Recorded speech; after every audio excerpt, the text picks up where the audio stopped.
Okay. Alright, kumusta po kayo? Pow Salud, Powcast Sports, and sa video na ito, pag-uusapan po natin yung aking final prediction sa nararating pong laban ni Mark Magnifico Magsayo against kay Rey Vargas for the WBC Featherweight Championship. Pag-uusapan din po natin kung ano po yung sa tingin kong dapat mangyari para po manalo, lalo na si Mark Magsayo at si Rey Vargas. Kaya huwag ka nang aalis. Mabilis lang to, siguro mga around 3 minutes. Diyan ka lang. Are you ready? Powcast Sports. If you're new here, don't forget to subscribe and hit the notification bell.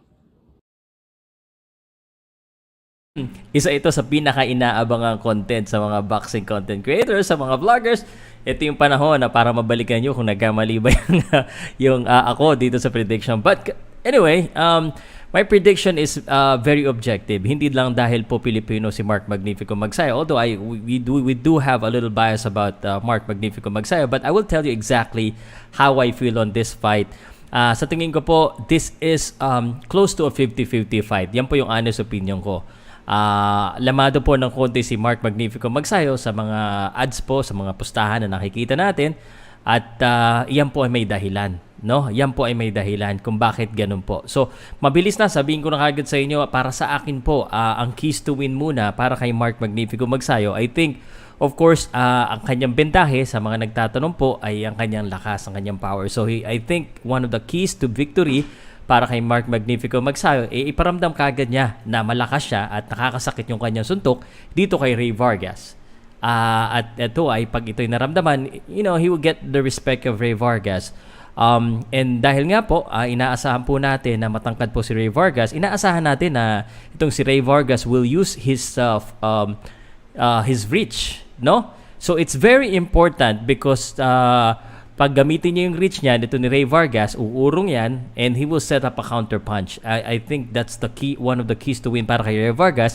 So it's very important na meron siyang magandang footwork dito. I'm talking about Mark Magnifico Magsayo. Aside sa lakas na alam natin na inaasahan na natin na pag tumama yung left hook na yan, at I think posibleng yan ang tumapos yung left hook at dyan kay Rey Vargas, talagang may pupuntahan. Pero hindi niya po maaabot si Rey Vargas dahil mahaba ito kung hindi maganda ang kanyang footwork.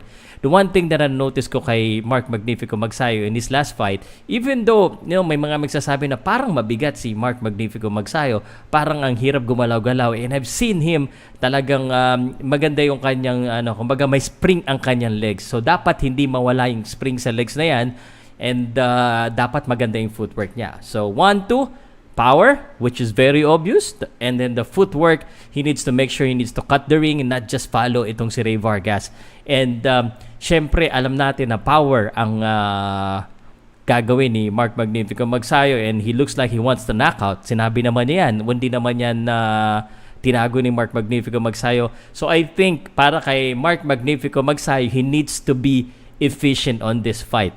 He needs to be efficient. So pangit pag masyadong maraming namimintes, lalo na pag mga power punch, and that would easily take a toll on his stamina.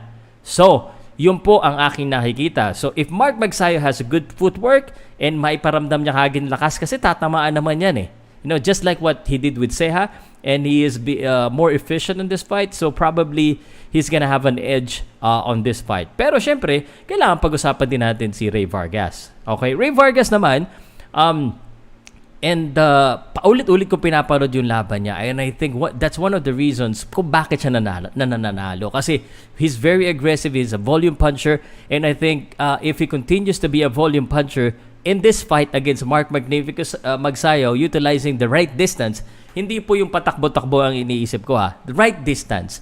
Naalala ko nung na-counter si Ceja ni Mark Magnifico Magsayo, as Ceja was throwing the jab, umabot pa rin yung left hook. So dito, hindi ko alam kung aabot pa yung left hook ni Mark Magnifico Magsayo pag nag-jab itong si Rey Vargas. So the jab and the volume punching will be one of the keys for Rey Vargas. At isa pang nakikita ko dito, second key, and let me know if you agree with me on this one, marami sa inyo ang para bang sinasabi nila wala pang tiwala sa stamina.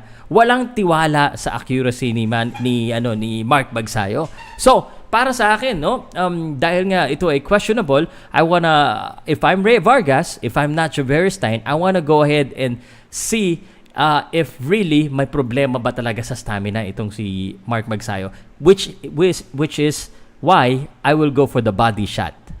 I will go for the body shot. If I'm Rey Vargas, mahaba ang kamay ko, kaya ko maabot yung body shot. Yung left hook body shot niya is very effective. Napanood ko yung mga laban niya, magaganda naman yung mga body shot nito rin ni Rey Vargas. So, that's the second thing that I would do. So, watch out for that body shot. Pag medyo nabawasan ng spring si Mark Magsayo, that's gonna be a problem, especially if he will come in the, kumbaga, habulin itong si Rey Vargas. So, ang sa akin naman, if we're talking about offense, siyempre there's also keys to win para sa defense. And I think it's very important para kay Rey Vargas that if he wanna fight Mark Magsayo and if he wanna win against Mark Magsayo, he needs to avoid the rope. Because dyan sa rope na yan, dyan siya malilintikan. Pag nasa rope siya, mawawalan siya ng kumbaga lugar na mapupuntahan at pwede siyang paabutan ng isang matinding suntok. Okay? So, just to summarize po real quick on my keys to win, and then after this one, I will give you my prediction. And let me know if you agree with me with my prediction and my keys to win. And ano pa sa tingin nyo ang dapat gawin ni Mark Magnifico Magsayo para manalo sa laban. Uulitin ko po ang aking keys to win. Good footwork, ganda yung cutting kasi we expect him to run. At least, we don't know, no? But he's ready for anything. But if he didn't run, then the power... he needs to make sure that he lands that, and he needs to be efficient when he try to punch so that he don't exhaust a lot of stamina. So that's for Mark Magsayo. For Rey Vargas, volume punching, body shot, and avoid the ropes. I think if he does those things and he avoid the rope and pinaikot-ikot niya, masubukan niya yung lateral, yung switching ni Mark Magsayo, kung baga pa kaliwa, pa kanan, then he might be able to pull up a win. Again, this fight, hindi ito yung klase ng laban po na pag-uusapan natin kung anong round ang knockdown or knockout. Hindi po ito yung klase ng laban na yan. Ito yung klase ng laban na pag-uusapan natin kung sino talaga sa tingin yung mananalo. And the honest opinion is, both fighters can win. People would say Gary Russell is the biggest test because he is the best in the division. Assumingly, but Gary Russell wasn't that 100%.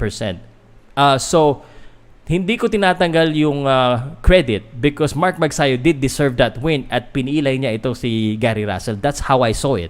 However, early in the rounds niya nawala na injury ito si Gary Russell. So, Gary Russell wasn't really fighting 100% the rest of the round.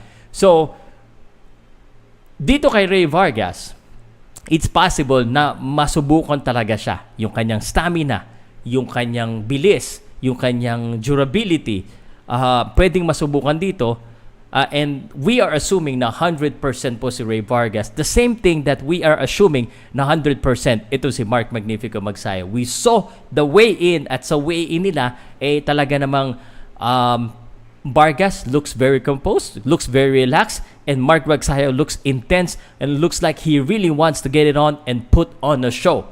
And I think he will put on a show. So that is why, at the end of the day, ang pinaka-inaabangan nyo na prediction ko, dito po, I think Mark Magsayo will figure out Rey Vargas siguro mid to late rounds.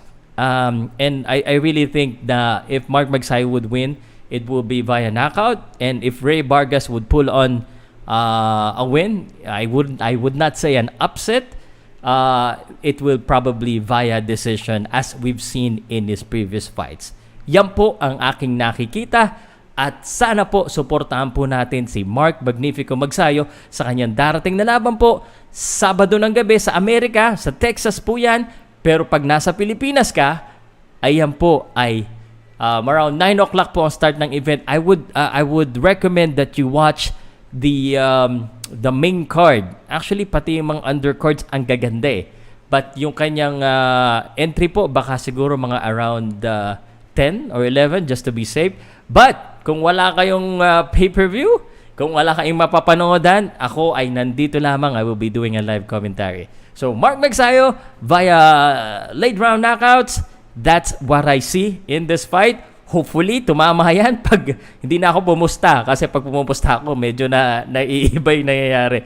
But kayo po, ano po ang prediction nyo at ano po ang sa tingin nyo dapat gawin ni Mark Magnifico Magsayo o ni Rey Vargas para po sila po ang magogi dito sa laban na ito. Okay? Pag-usapan natin yan sa comment section. At kung hindi ka pa nakasubscribe, please subscribe, hit that notification bell. Pwede ka rin mag-member sa YouTube at saka sa Facebook if you want to support this channel. At syempre, ituloy-tuloy na natin ang pagbebenta. Bago ko kayo pakawalan, I just want to let you know na ang merch po ng Powcast Sports, gaya po nito, yan, ay available po sa Shopee for 250 pesos. Shopee sa Pilipinas, bili na kayo. Salamat po sa inyo lahat. Let's go, Mark Magnifico Magsayo. Let's go, Pilipinas. But this is gonna be a tough fight, an exciting fight. And that is why you should not miss it, okay? Pow Salud, Powcast Sports. Salamat po. Quick live update. Walang edit. Galing sa puso, galing sa utak. At para sa inyo. Salamat po. May next pa akong gagawin after this. So, stay tuned, guys.